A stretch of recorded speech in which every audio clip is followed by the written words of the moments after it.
Os espíritos, em geral, admitem 3 categorias principais, ou 3 grandes divisões. Na última, ou seja, a mais baixa, a que fica na parte inferior da escala, estão os espíritos imperfeitos, caracterizados pela predominância da matéria sobre o espírito e pela propensão para o mal. Nossa, eu estou nessa. É aí que eu estou. Vamos continuar, abafa o caso. Os da segunda se caracterizam pela predominância do espírito sobre a matéria e pelo desejo do bem. São os bons espíritos. Nessa ainda não me encaixo. Às vezes, né? Eu vou abrir aqui um parêntese antes de ler a última frase. Na verdade, nós não estamos encaixados dentro de cada setor dessa escala, de cada grupo. Isso não é rígido. O que é interessante aqui é que a gente fica nos nossos altos e baixos, né? Vou me deitar à noite, elevo o meu pensamento, oro a Deus, né? Mentalizo os bons espíritos, aí eu me elevo, eu me sinto mais leve, mais feliz.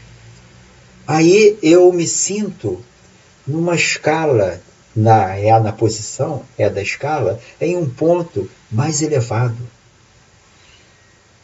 E vou dormir. Acordo de manhã. Vou trabalhar. E no trânsito alguém me dá uma fechada. Aí, olha só, aí eu já desço, caio de cambalhota até o fundo do poço. Chego no trabalho, alguém diz, olha, eu discordei aqui da sua ideia, não achei uma boa ideia, acabou. Aí você desce mais ainda, vai lá no fundão do poço. Nós, na verdade, não temos ainda aquele equilíbrio constante. O nosso equilíbrio, ele ocorre de forma discreta.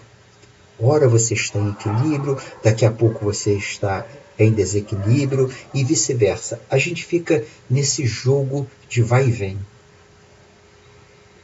E aqui completa esse trechinho aqui, ó. A primeira, finalmente, são a dos espíritos puros, os que atingiram o grau supremo da perfeição. Agora, olha só, hein? Nessa fase de espírito puro, esse vai e vem, ele já não acontece. Ou se acontece, é imperceptível. Eu não posso garantir, porque eu não sou espírito puro, eu não posso ter essa certeza. Mas eu acredito que talvez ocorra alguns abalos imperceptíveis, mínimos, tá? Dependendo das condições e situações em que o espírito está. Mas o ponto é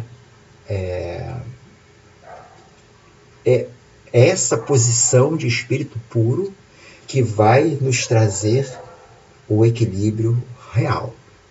Enquanto nós estamos na condição de espíritos imperfeitos, bons espíritos, a gente sempre tem riscos de quedas e muitas vezes são mais ou menos assim comuns e são constantes. Mas quando atingimos essa condição de puro espírito, nós já atingimos um autodomínio sobre nós mesmos, porque na verdade o que nos falta é autodomínio. Nós não nos controlamos. Nós somos marionetes do que acontece no nosso entorno, do que os outros falam, das condições em que estamos. Nós vivemos ao sabor das ondas. Somos náufragos neste mar. E quem nos leva para lá ou para cá, para cima ou para baixo, são as ondas deste mar, que nós ainda não temos controle sobre elas. Mas na condição de puros espíritos, nós vamos ganhar esse controle. Nós vamos ter um barco muito bom, que pode a onda bater, balançar, que a gente continua ali bastante equilibrado. E aqui continua ainda Kardec, ele nos fala aqui, ó, esta divisão nos pareceu perfeitamente racional e com caracteres bem positivados. Olha, só pode ser. Essas orientações, né, essa divisão foi dada por espíritos de uma elevação muito acima da nossa. Então, a Kardec aqui ele faz essa constatação, né? Essa divisão nos pareceu perfeitamente racional e com caracteres bem positivados. Quando o espírito ele é mais elevado, ele faz coisas mais impecáveis. Isso é natural. E continua aqui, ó.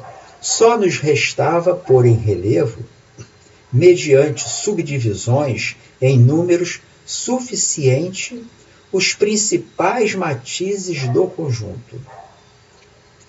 Então, o que Kardec aqui diz, né, é que ele vai montar dentro de cada ordem dos espíritos subdivisões, classes, tá?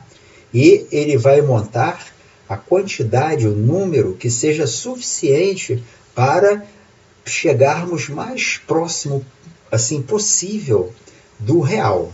Chegarmos ao real mesmo, ainda já não temos essa condição. Mas se trabalharmos com empenho, com cuidado, a gente chega mais próximo um pouco da perfeição. A perfeição, claro, é total, né? Nós ainda não temos como atingir. E aqui ele continua. Foi o que fizemos com o concurso dos espíritos, cujas benévolas instruções jamais nos faltaram. Só um detalhe. O porquê que essas instruções jamais faltaram a Kardec? Pela sua dedicação, pelo seu empenho, pela sua vontade firme de dar prosseguimento à terceira revelação. Olha, meus irmãos, quando nós agimos com empenho, com vontade, sem medo, quando nós enfrentamos as dificuldades, que são muitas, não são poucas não, são muitas, aí nós vamos ganhar companheiros maiores, mais instruídos, mais elevados, que vão nos auxiliar. Agora, quando nós amolecemos, quando nós nos colocamos na nossa zona de conforto e não agimos, não lutamos, eles não podem fazer absolutamente nada. No máximo, nos dão algumas orientações, alguns conselhos que vamos seguir se quisermos. Se quisermos. Os espíritos não têm o poder de obrigar a nada. Então, quando estivermos em dificuldades, não vamos colocar culpa nos espíritos. Eles não têm culpa de nada. Eles só nos orientam para o bem. Eu digo os bons espíritos. Né? Quando nós nos colocamos de uma forma a ombrear com eles. Eles só nos orientam para as coisas boas.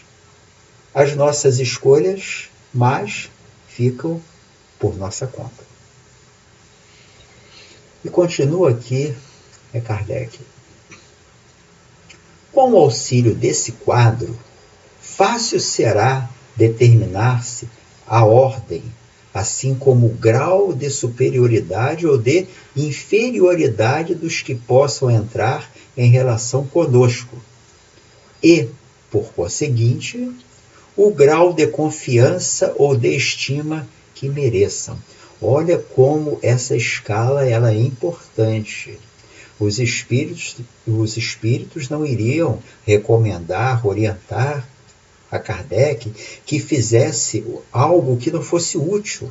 Essa escala é muito útil, é para nós que ainda estamos em evolução, não para os espíritos que já estão numa posição mais altaneira.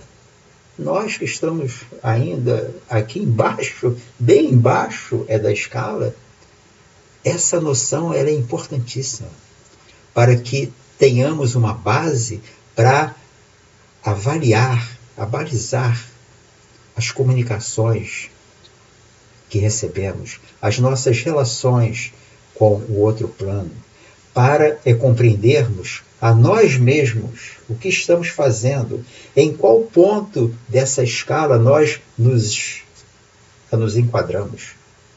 Porque se não tivéssemos essa orientação, normalmente todo mundo diz uma frase mais comum: eu sou muito bom, mas eu sou muito bom. Essa frase eu já ouvi ela, eu acho que milhões de vezes no meu tempo de vida física atual. Eu mesmo já exteriorizei essa frase. Eu sou muito bom.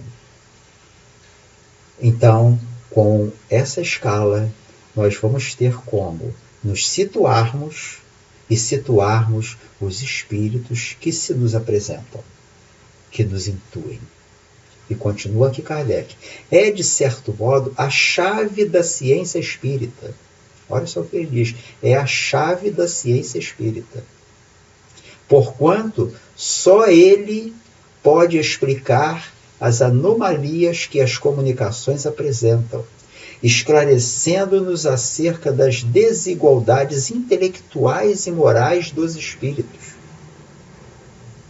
Veja que a importância que isso tem, porque é muito comum, isso aqui nesse planeta ainda mas muito atrasado, é muito comum nós endeusarmos certas orientações que vêm do plano espiritual. Nós fechamos os olhos e imaginamos que todos os espíritos que por acaso se comuniquem assim conosco são muito mais sábios do que nós, têm um conhecimento altíssimo, já são espíritos elevadíssimos. Isso não é verdade. A grande maioria das comunicações que temos aqui é de espíritos de um viés mais ou menos ou abaixo do nosso. Raramente nós temos uma comunicação clara e explícita de espíritos elevadíssimos. Então essa escala tem esse papel de nos orientar para saber com qual espírito nós estamos lidando e para saber também qual a nossa posição na escala evolutiva. E aqui continua, olha. Faremos, todavia, notar que estes não ficam pertencendo exclusivamente a tal ou tal classe. Olha, outro ponto importante. Nós variamos.